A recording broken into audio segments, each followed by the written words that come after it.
Hey guys, welcome back to the YouTube channel. Today we're going to be talking about website cookies and whether or not we should be concerned on how much information about us is actually out there. So firstly, what are cookies and why are websites always asking us to accept them? So basically, cookies are little text files that are on our computer that allow websites to remember us. This could be as simple as storing your login information, that could be your password or your email, or it could be storing your cart data, so when you leave the website and come back later, you still have those items in your cart. Now these sound like relatively fair and safe uses of cookies, and that's how they were actually intended to be. However, there are different types of cookies and some are more concerning than others. For example, third-party cookies. These are cookies that are created not by the website you're using, but by a third-party website.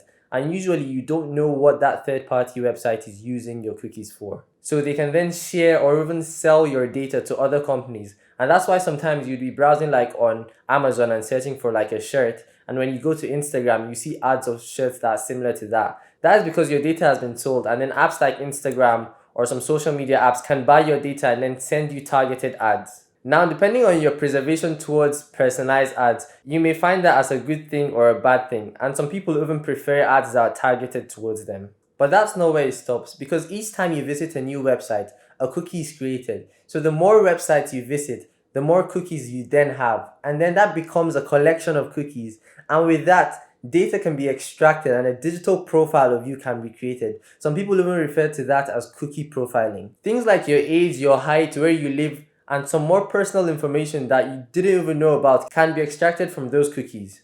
For example, in 2012, Target, the American supermarket, started sending this particular girl like ads that were related to pregnancy. They were sending her ads for like baby clothing and stuff like that. So her dad found that really weird, and then he reported it. He was like, "My daughter is in high school. Why are you sending her ads that are related to things like pregnancy? Like, it has nothing to do with her." And then 2 days later, they actually found out that the girl was pregnant. So with the data they were able to extract from her browsing history and stuff like that, they were able to profile her and predict that she was actually pregnant before she or even her parents knew. And it's actually scary, because if you think about that, that was 12 years ago.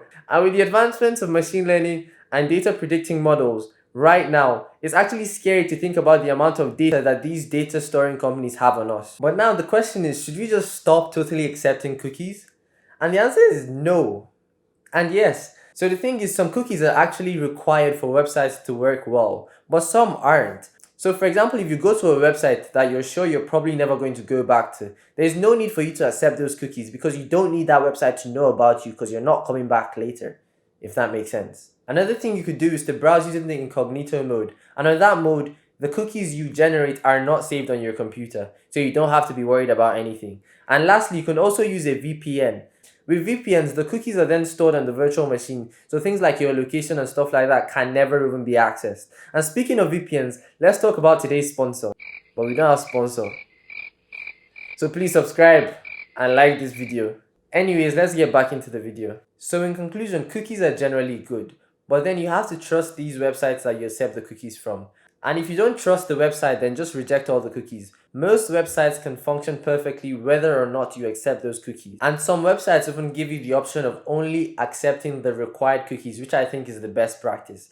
But yeah, I'd like to also know your thoughts on whether you enjoy having your ads personalized to you, or whether you'd prefer just to have random ads. So yeah, we've made it to the end of the video. Please like and share and subscribe.